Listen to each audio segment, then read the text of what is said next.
C'est une lourde préparation pour une mission en mer de 3 jours. Ça reste là. Ça va sur le bateau.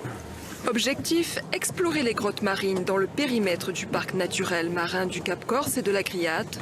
22 d'entre elles ont déjà été répertoriées. Ça, c'est le rove. Oui. Les grottes étudiées sont totalement immergées.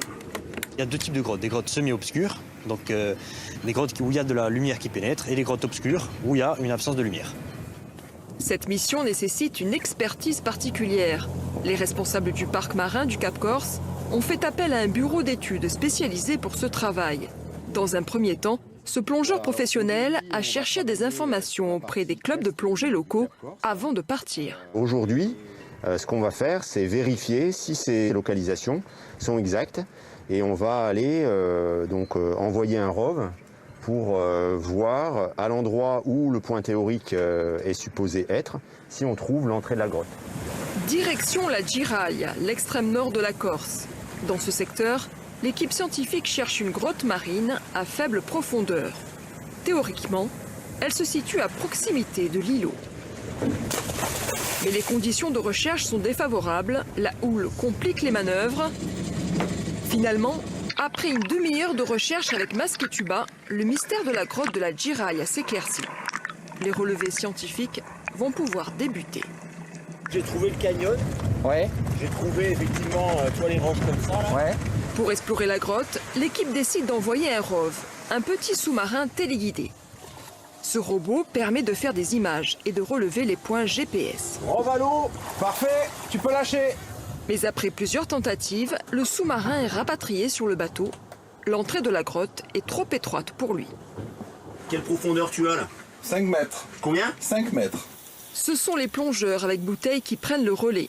Le mélange d'air qu'ils respirent permet d'éviter la formation de bulles, ainsi les roches ne sont pas oxydées. La grotte de la Giraille est à 12 mètres de fond. C'est un petit corridor dont la superficie fluctue entre 80 et 100 mètres cubes. Un bel espace tapissé d'anémones jaunes. Cette exploration permettra d'en savoir plus.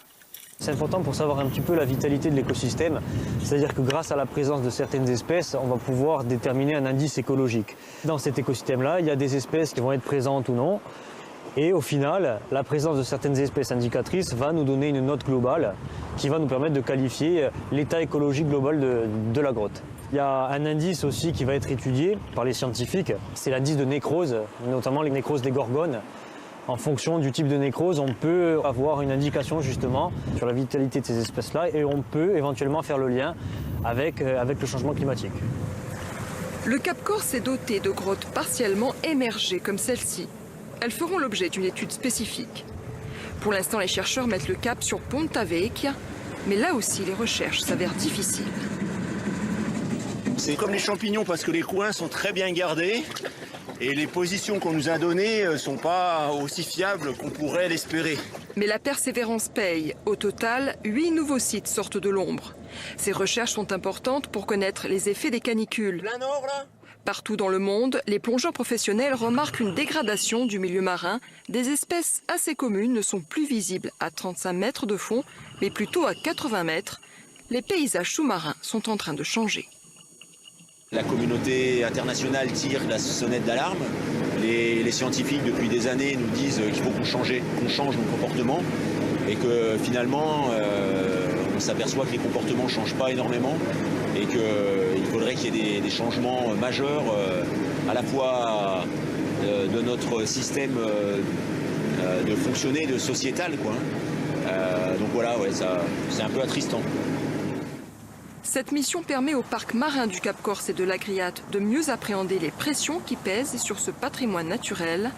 Un patrimoine conséquent, on dénombre au moins 176 grottes marines tout autour du littoral corse.